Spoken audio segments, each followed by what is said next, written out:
The first portion is called Earth, Our Home, and I'll just read the first sentence.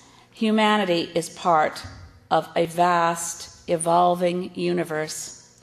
Earth, our home, is alive with a unique community of life.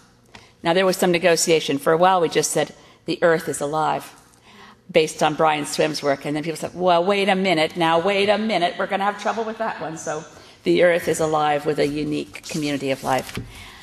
The challenges ahead is the section which brings to light this very important principle of having versus being. The choice is ours. Form a global partnership to care for Earth and one another, or risk the destruction of ourselves and the diversity of life. Fundamental changes are needed in our values, institutions, and ways of living. We must realize that when basic needs have been met, human development is primarily about being more, not having more. Now, if we were able to use those kinds of principles, if we were able to share this very important point, which is critical, it's not a matter of believing in the climate change issue or not. It's not a faith system. It's not about belief. It's about being mature human beings capable of facing a very stark truth. We've changed the chemistry of the atmosphere already. The changes are largely dangerous, and we have a very small window, a vanishing opportunity, which will close on us within the next 5 to 6 years. We have about that kind of a window to ensure that we choose our course.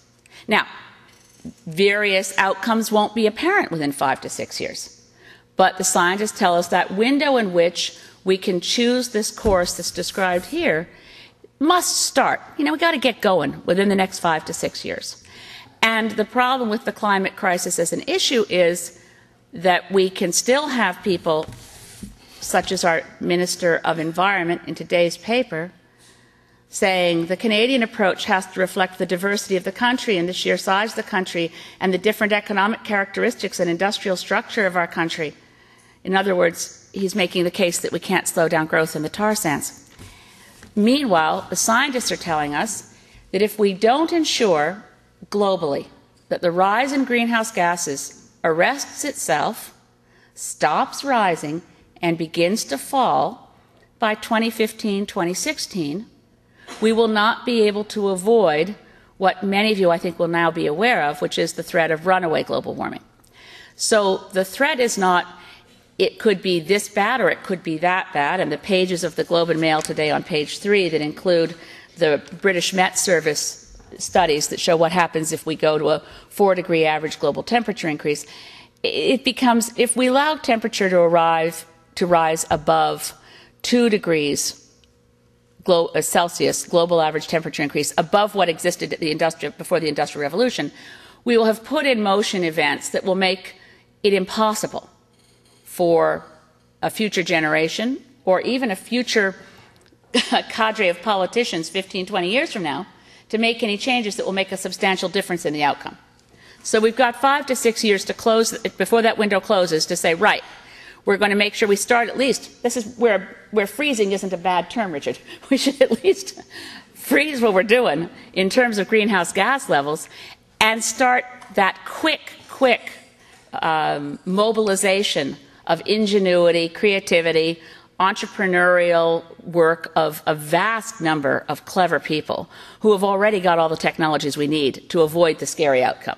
So the mayor and council of Fort McMurray have asked the federal and provincial governments to have a moratorium on new projects.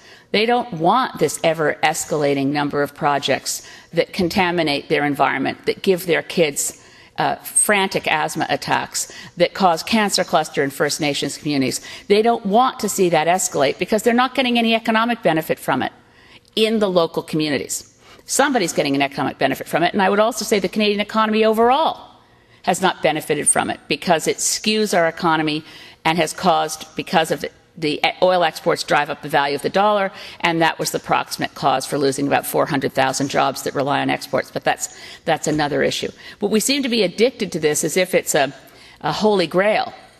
And it's not that. It's one form of economic activity. It's got pluses and minuses, but the minuses pretty much cancel out the pluses, and it shouldn't be the defining policy goal for our nation as we go forward to a negotiation which really must succeed. Now, Canada says Ottawa dashes hope for treaty in Copenhagen. So I wanted to talk about hope. You talked about, Richard, about the Judaic tradition of crossing a bridge without fear. I've always, as a practicing Christian, been very fond of the fact that the most frequent exhortation in the Christian Testament, in what we call the New Testament, Hebrew Testament, Christian, the most frequent exhortation is fear not. Every major religion around the world, whether theist or non-theist, continually exhorts people to do the right thing, take care of each other, care for the weak and vulnerable, don't kill each other. I mean, it's pretty basic advice. And live in a way that and treat others the way you'd like to be treated. It's pretty fundamental. And part of that is also, don't be selfish. That's pretty much embedded in every major religion, except for one. A friend of mine who's an active, that's what they call themselves, active Buddhist. He's a professor at York. Do you know Peter Timmerman, Richard? Peter says, you know, he said, we think in Canada that we have no state religion. And we actually do. It's called econotheism. We worship the economy. It has a full set of books, and it has a hierarchical priesthood. It has dogma. It has its rules, its taboos. And its central celebrated virtue is selfish individualism, which Peter says, as a Buddhist, every great religion will tell you leads straight to doom. So given that we have, at the moment, the requirement to choose, to change quite a few things about our society, changing policy decisions is almost the least of it. It's a cultural shift. It's a values shift. It's a very exciting technological economic shift, if you want to talk about it that way. It's deciding as a human species that after all these years of evolution, we're finally ready to grow up. That'd be nice. I mean, certainly the latter part of the 20th century and the beginning of the 21st century could be easily described as a human adolescence. Partying like there's no tomorrow.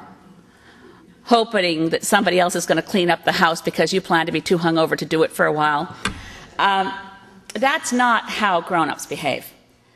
This is a moment of choice for humanity to recognize these fundamental truths. We are one human family on one earth community. We share a common destiny, and we can choose. We are not sitting here helpless, strapped into our seats on some out-of-control spaceship. We are participants. We have individual power as citizens. We have individual power as people who can speak out. And all of you as educators, I think we'll all agree, this is not a case where we educate our children and let them deal with it later. That is shameful abdication of responsibility and is fundamentally immoral, and we must not do it. We must not let the so-called leaders do it. We have to take responsibility now. So how do we do that? We have to marshal a very scarce resource, and that resource is hope. I was on a panel recently with Bill McDonough, who's an ecological designer. Some of you will have seen his work. He has a new book coming out called Down to the Wire about the climate crisis, and I really liked what he said. He said, you know, hope is a verb with its sleeves rolled up. You know, and I think about it, you know, sometimes when we talk about hope, it sounds kind of dewy-eyed and dreamy and misty and, there's always that voice that says, wake up, this is the real world. We are unapologetic, swaggering even, ready to kick butt. Hope is hard work right now. Barbara Ward, one of the early Canadian environmentalists who attended the 1972 Stockholm Convention, said we all have a duty to hope. Hope is hard work. And it also requires that when people say, well, we can't do anything because of blah, blah, blah, or Canada has a specific set of circumstances because of blah, blah, blah, and when you hear it on radio or you see it on TV or you see it in the newspapers, you pick up a pen or you get to your laptop and you write a letter, you pick up the phone and you say, that's not right. You make a case that we have an obligation to our children, to our grandchildren, to the rest of the world to take on board our responsibilities. We choose our future, and we choose life. Thank you.